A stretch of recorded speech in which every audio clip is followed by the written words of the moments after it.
Fazemos, na verdade, uma transição de geração, né? Saímos do universo de Avraham, Avinu, Sarai, Meno, que representavam Chesed, uma dimensão de Chesed. Entramos nessa dimensão de Yitzhak, Eletoldot Yitzhak, que vai nos contar a história de Isaac. A gente já teve um prefácio dessa história, que é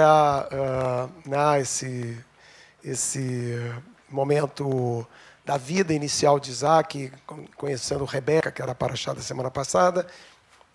Mas agora sim a gente entra totalmente na dimensão de Yitzhak, que é a segunda geração dos patriarcas, junto com Rivka, com Rebeca. E apesar de ser uma história muito curta que a gente vai ter, que é a história do nascimento dos dois filhos, Yaakov e Esav, gêmeos. Temos aqui gêmeos, né? Joaquim, que vai estar junto, são dois Joaquins que vão estar fazendo o Bar Mitzvah, a coincidência que eles estarem juntos. Mas nascem esses gêmeos e começa uma história que todo mundo já conhece, porque todo ano a gente conta a mesma coisa. Mas uma história bem tensa, dramática, desses dois filhos que estão brigando ali no ventre materno e tudo mais. Mas a gente está transicionando, né, para o lado de Gevurah. A gente está saindo de Chesed, de Avraham, Sará, que representam compaixão, e a gente está entrando numa outra esfera, que é a esfera de Gevurah, a esfera do julgamento, de Din. E é um outro universo. Os personagens são muito diferentes. Avraham representa aquela tenda, com os quatro lados da tenda aberta, esse lugar compassivo, de acolhimento do outro. E Yitzhak é essa pessoa rígida, que ficou deitado ali naquele misbeach, quase sacrificado, deitado ali totalmente. A gente pensa que Avraham foi muito obediente a Deus, mas Yitzhak, uma coisa é ser obediente e não ser a vítima. Outra coisa é você ser obediente e deitar ali. Está entendendo, porque a gente sabe do texto, de que ele começa a dizer, tem tudo aqui, só falta eu, né? O sacrifício. Então ele é um personagem que vem desse lugar, sobrevive a esse lugar, e ele é totalmente Gevurah. E a gente vai ver isso na nossa história, onde ele vai ter que abençoar o filho. Tem um problema ali, porque o filho mais velho não é, pela lei, é ele que tem que ocupar o lugar, Esav. Mas Esav não está preparado, não é a pessoa para aquela posição, então vai ter que fazer uma coisa que para Gevurah é muito difícil. Porque Gevurah, outra maneira da gente entender Gevurah é disciplina, é rigidez. Tem que fazer, tem que fazer. Quando você vai fazer ginástica de manhã cedo, que você acorda do seu sono tranquilo, maravilhoso, alguns antes de tomar café. Imagina, café quentinho. Sai da cama, vai para o café quentinho, pãozinho. Muita gente vem ao minyan aqui só para chegar na hora do kiddush e não ter que ir para a academia naquele horário e chegar aqui e encontrar o pãozinho antes da academia ou antes de trabalhar. Mas esse lugar de disciplina em que você vai e faz o que tem que fazer. E a gente vai ter um momento dramático na paraxá, onde Yaakov, a única maneira que ele tem para lidar com esse pai, isso é uma conversa que em outro momento a gente pode ter, mas a única maneira de lidar com esse pai que é rígido, não adianta chegar para ele, pai, não dá para dar uma flexibilizada? Pai, em Din, em Gevurah, Não. Inclusive, quando Yaakov rouba a bênção do irmão, que fica claro que ele fez de maneira equivocada, de maneira ludibriando o irmão, quando Esav pergunta para o pai, mas ele entrou aqui e fingiu que era eu, vai ficar assim? Já fiz, está feito. Que é exatamente o que você não espera de um lugar compassivo, mas é um lugar incrivelmente sólido, quando não tem duas bênçãos, tinha uma. Ele levou. Mas como? A gente não aceita, sempre que tem alguma, mas é injusto, porque a justiça, às vezes, ela é o lugar que bate e determina. Então, claro que a justiça deveria buscar a justiça. Mas a justiça é a capacidade de, se as condições foram tais. Quantas vezes a gente vê julgamentos em que você não acredita, mas ali nas regras, tem aí, obviamente, advogados, nas regras, quem usou as regras certas, às vezes leva ao melhor resultado, e alguém que vê pelos olhos da compaixão, mas está errado. Não está errado, porque tinha normas, e a norma é coletiva. E esse aqui soube usar a norma coletiva, e esse aqui não soube. Indin, Zéu. É por aí. Mas a gente sempre fica achando que tem uma coisa errada aqui. Não tem, porque é um outro planeta, uma outra dimensão que a gente está. Então vamos tentar rapidamente aqui esclarecer alguma coisa que eu acho que ajuda a gente em muitas coisas da nossa vida. A primeira coisa que a gente tem que reconhecer é que Esav não deve ser uma pessoa assim tão ruim. Afinal de contas, quem é o pai dele?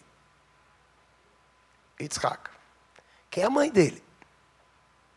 Rivka. Ele vem do mesmo lugar que vem Yaakov.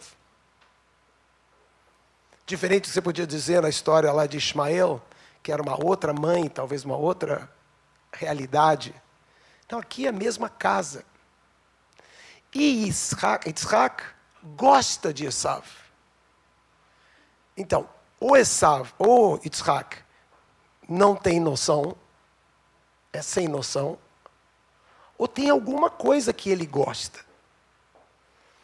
O que ele gosta em Esav? Porque a gente tem na descrição da Parashá que ele é uma pessoa que realmente parece não estar se importar com o valor daquela primogenitura, com o valor daquela bênção. Ele vende inicialmente, tipo assim, estou com fome, vou atrás do prazer imediato e deixo essa outra coisa que é subjetiva para lá. Eu quero uma coisa muito objetiva, que é a comida, o concreto. Todo mundo sabe como as pessoas muitas vezes são assim, que elas estão mais interessadas no que é objetivo, no que é... não quero saber dessas coisas que são espirituais, ou são coisas que eu quero... Cadê o resultado? Onde que eu vou ter o resultado? Mas vejam que interessante, que Yitzhak, ele aposta nesse filho. E ele não aposta totalmente só porque ele é um personagem patético. Todo mundo está vendo, a mãe Rivka vê que ele não está adequado, o irmão que vai fazer, que tem a qualidade de ser tam. Yaakov tem, a tradição diz que ele era tam. O que quer dizer tam? Uma pessoa do bem, assim, correta. Como uma pessoa correta vai, se veste, se finge do irmão e rouba a primogenitura do irmão? Como pode ser honesto? Mas ele e Rivka estão trabalhando em Gevurá. E eles são como um bom advogado que usa as regras da lei para conseguir o que tem que conseguir dentro daquele tribunal, daquela realidade. E é assim que eles se locomovem, porque eles sabem que tem que ser dessa forma. Mas o que Yitzhak vê em Esaú? E aqui a gente tem que entender uma coisa que é muito interessante do ponto de vista, digamos assim, onde a parte mais mítica ou mística da tradição nos dá alguns elementos interessantes. Nos dois casos, se um representa Avraham, representa Hesed, a compaixão, e Yitzhak representa Gevurah, que é a severidade, a justiça. Quando você tem os dois filhos que não vão para o caminho deles, a tradição diz que você pode ter um Hesed, que não é Kadosh, que é uma sombra do Hesed, que seria a figura de Ismael, quase que uma antítese a Avraham, apesar dele ser do universo de Avraham, mas ele é a antítese. E da mesma forma Esav é Gevurah, como seu pai Yitzhak, só que ele é o lado sombra de Gevurah. Ora, o que é isso? O que é o lado sombra, por exemplo, da compaixão? Compaixão é você dar para todo mundo, ajudar, todo mundo querer ser, né, uma pessoa bondosa, gentil. Né? Existe amor que é um amor que não é sagrado? Existe. Amores em excesso. Assédio. Às vezes criado por amor. A gente tem até nas legislações antigas brasileiras que o amor passional permitia, crime passional, estava pronto, tá livre, porque foi por amor. Muitas das coisas que a gente vê hoje de abuso, feminicídio, mas até violência dentro das casas, é em nome do amor, dos ciúmes, do amor excessivo. Então existe amor que não é sagrado. A mesma coisa do lado do julgamento. O julgamento que é a coisa correta, que é a coisa perfeita. O que é a sombra do julgamento? É querer perfeito para o outro. Uma coisa é querer ser disciplinado consigo e rígido consigo. A outra coisa, a sombra, é quando você julga o outro. Repara que a gente vive nessa sombra. Inclusive, a gente julga o outro de forma tal que a gente não passaria no teste. Mas eu não aplico para mim as mesmas regras, eu olho para o outro e julgo. Está errado, está fazendo tudo errado. Se alguém olhar com lente ou microscópio a mim mesmo, vai encontrar coisas semelhantes ou às vezes pior. Então, assim, a sombra do julgamento e do desejo de ser perfeito e fazer de acordo como deve ser, quando é sobre o outro, é a expectativa de perfeccionismo do outro, isso cria a sombra de Gevurah.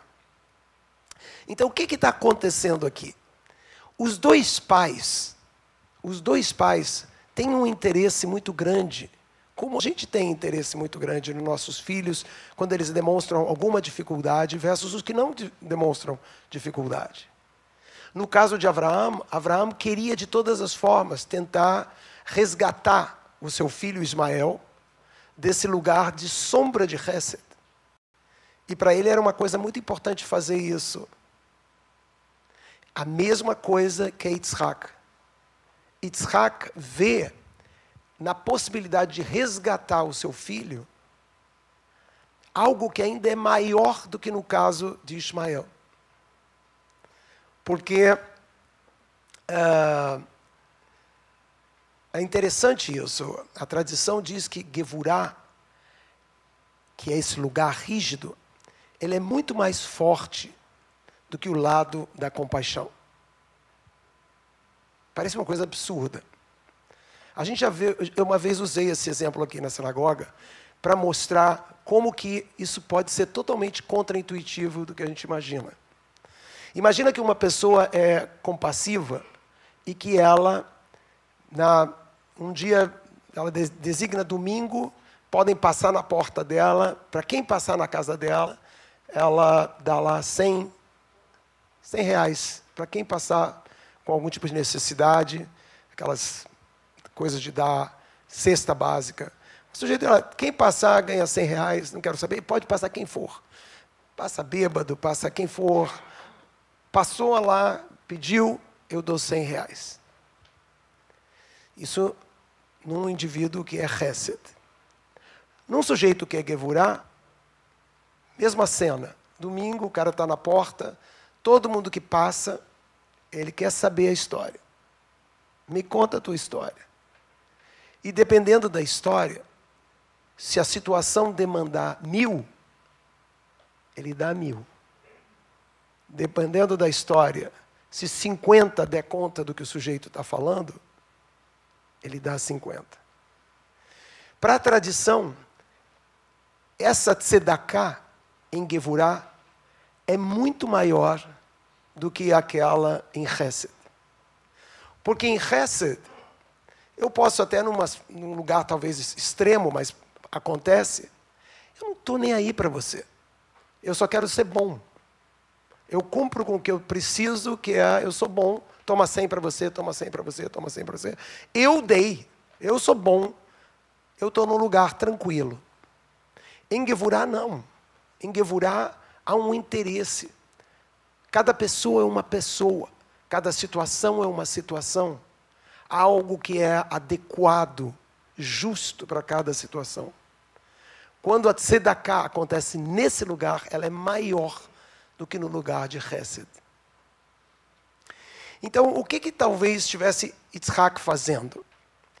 Ele está tentando, ao invés de já simplesmente limar o seu filho, ele está tentando resgatar esse filho, que ele sabe é menos capacitado do que Yaakov. Porque esse esforço para ele de tirar o que não é sagrado e resgatar ao lugar sagrado é o máximo. Vejam que até simbolicamente, tanto Avraham quanto Yitzhak tinham uma função. E Avraham começou a criar poços, trabalhar com água. Só que a tradição diz como era a água de Avraham, de Chesed. A água de Chesed vem do céu. Ele tem uma percepção do divino e ele traz o divino para o mundo. Então, o que faz na visão, digamos assim, da tradição, Avraham? Ele canaliza. O que ele faz? Ele era um canalizador de água. Lá a menção na Torá de que ele criava poços, que ele trabalhava com água. Mas a tradição diz que ele canalizava a água. Então ele ia e canalizava o divino para a terra. Ele convencia as pessoas que só tinha um Deus único, que tinha uma forma de você se conduzir com integridade, que representava os céus, e convencia as pessoas. Só que o que diz a tradição? A tradição diz que os Plishtim, os vizinhos dele, iam lá e sabotavam. Porque é muito difícil você proteger uma água que está sendo trazida de um lugar para o outro. Basta eu, no meio do caminho, chegar lá, de ver isso com todas as situações no mundo, onde você quer fazer uma sabotagem e tem aquelas pipelines, não sei o que lá. A coisa mais fácil é derrubar um pedaço daquilo. Então, assim, Avraham trazia dos céus a água, iluminava as pessoas, e depois vinha aqui na terra. Era muito fácil alguém dizer, não, Deus não, é muitos, e trazer uma outra visão de mundo e convencer as pessoas ao contrário. E era fácil para essa água. O que fazia Yitzhak, que tinha a mesma profissão? Ele perfurava poços. Ele não pegava a água do céu, ele perfurava poços. O que quer dizer isso? Ele buscava o que havia de bom no lugar, a água do lugar. Então, aqui talvez esteja essa expressão de um pai que acredita em perfurar um poço no seu filho, de que em algum lugar ele vai encontrar essa água de dentro. E vejam que a água de dentro é muito mais poderosa que essa água que vem de longe. É muito mais difícil você sabotar uma água que você perfurou naquele lugar e é daquele próprio lugar do que trazer a água de um outro lugar. Então, para a tradição, o que está Yitzhak tentando fazer? Ele está acreditando nesse filho. Ele está tentando perfurar nas profundezas, porque alguma coisa de bom existe. Sempre tem água. Você vai ter que, às vezes, cavar 100 metros, 200 metros. Em todo lugar tem essa água. E essa água de Gevurá, quando ela é trazida, e o que não é sagrado se faz sagrado, ela é muito mais poderosa, porque ela não basta um convencimento, como no caso de Abraão, ela vem de dentro, ela brota de dentro. E quando ela brota de dentro, ela é muito mais inspiradora. É muito mais difícil você desfazer essa inspiração que brota de dentro do que uma inspiração que veio de palavras, ideias, etc., como era no caso de Abraão. Então, para a gente resgatar isso, a gente talvez tenha que entender que aqui os dois pais estão tentando trazer de volta alguma coisa que não está no lugar correto, o que não é sagrado na sua dimensão, Ismael para dentro de Hesed sagrado, Yitzhak para dentro de Gevurá sagrada, e é esse o esforço que eles estão fazendo nesse momento. Então não é um Isaac patético, que não enxerga, que não vê.